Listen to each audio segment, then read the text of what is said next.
Hi everyone, I'm here today for my daily update, and this time I've got Reese, our school captain, with me because there are some questions that young people are asking, and Reese has kindly put together a list of questions that he's aware of for me to try and address.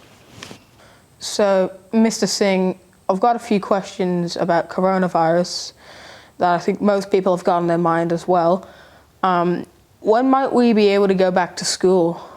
And if not, will we have to repeat a year?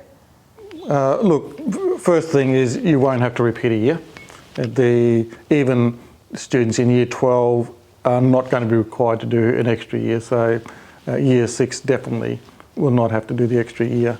In terms of coming back to school, I think the Premier, Anastasia Palaszczuk, is going to make an announcement early next week as to what the school term is going to look like. So if we are out for longer, then yes, obviously we'll be doing more online learning. But as you know, Reese, we've got a lot of families in our community who don't have a lot of access to internet and data. So we will continue to send out home learning packs every fortnight and collecting them back and communicating with parents, by phone, Class Dojo, Seesaw, and a few other online platforms that we've looked at in the last few weeks. And what is with the coronavirus, or what is it exactly? Look, COVID-19 that's the name given to the coronavirus.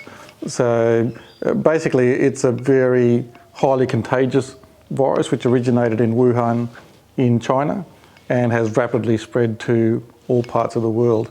It is, it's contagious and it affects the respiratory system in particular. So people who have existing respiratory problems or heart disease and things like that, it affects them more. Another thing is, do we as kids have to worry about it?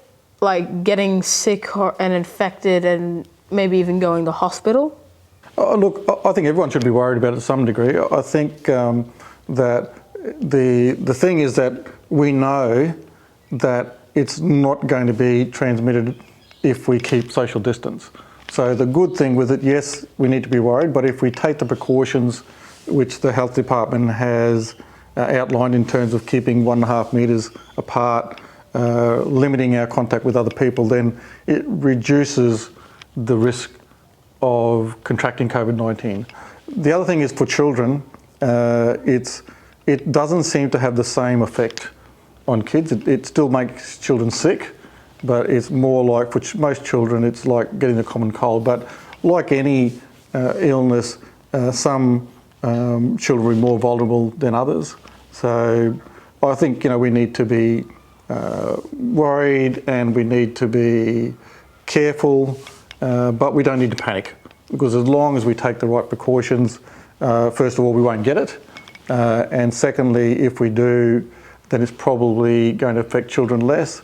And if it does affect you, again, Australia's hospitals and medical system is one of the best in the world, and very few people are actually dying from it in percentage-wise in Australia.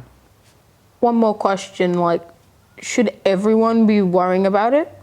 Mum, dad, our grandparents, everyone, should we be worrying about it? And if so, how much? Because from what I've heard or know, it hasn't killed as many people as the flu has last year.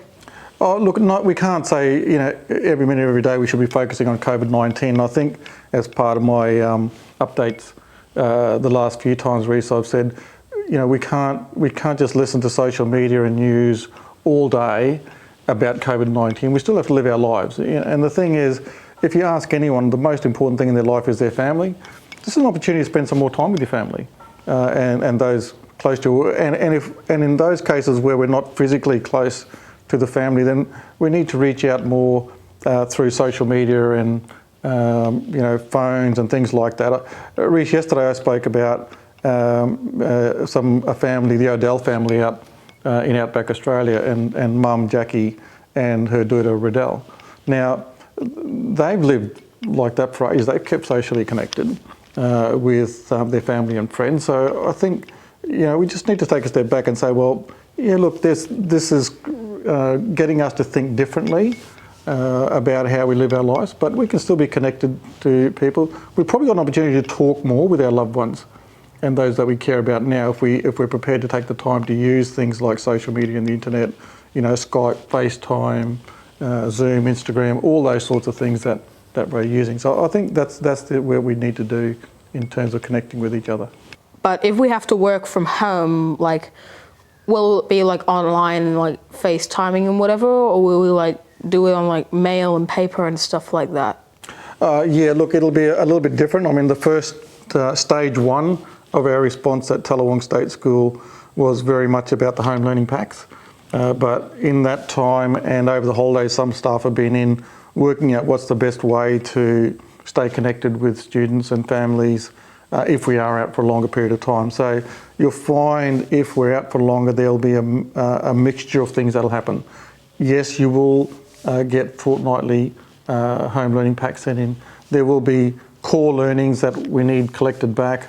There will be some contact with parents and families where teachers will call and talk through some of the learning stuff with parents on a regular basis. In some cases, we'll do some video calls.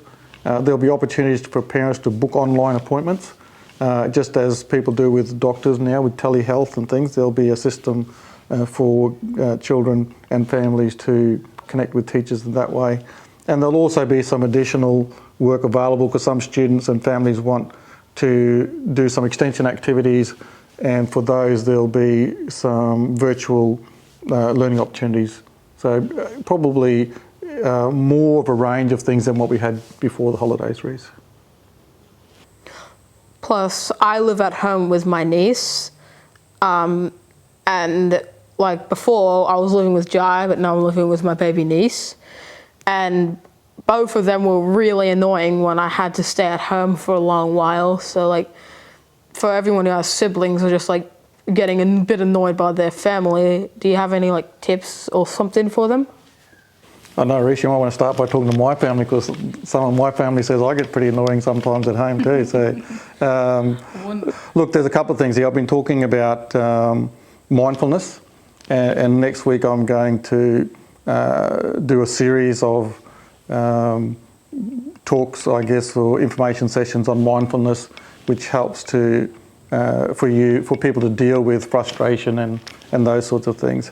The other thing is at home with your family, you probably need to sit down and talk about a routine where there is time for everybody to have some time for themselves instead of having to come at trying to argue through the day as to what time that is. Because otherwise you end up with a constant series of conflicts during the day where you can say, well, no, between, in the morning from 9 to 10, I've got to do my schoolwork or my time, and then, in the afternoon you might have another set time when you need to be doing your work, and that's agreed to by everybody. Instead of saying, I'm sick of you, go away, you're annoying me, you can say, well, hey, look, it's 9 o'clock, I need an hour to do my schoolwork now, we agreed to that. So I think having agreements, where it locks people into times where you can have by yourself is better than trying to just put up with things and then wanting a break and then having an argument about whose turn it is to have a break and all that sort of thing. So I think next week we'll talk about setting up routines, creating a bit of space for yourself, how to deal with stress and those sorts of things. So there's no easy answer to that, Reece, but I'll try and give some advice on that next week. Folks, that's pretty much it for today's update. But can I please ask you to share this update with your kids and ask them if there are questions or issues that they would like to either talk to you about, or happy for you to post them on our Facebook page, and I'll address those in the update next week. And as I said yesterday, can we think about Easter in terms of next year? Maybe have a talk over the weekend about what you're going to do for Easter next year, so that children have something to look forward to, and we have a look at creating that sense of hope and optimism in terms of post-COVID-19 as well. Look, have a great time with your family. Hope you share the Easter eggs around, and I'll talk to you next week.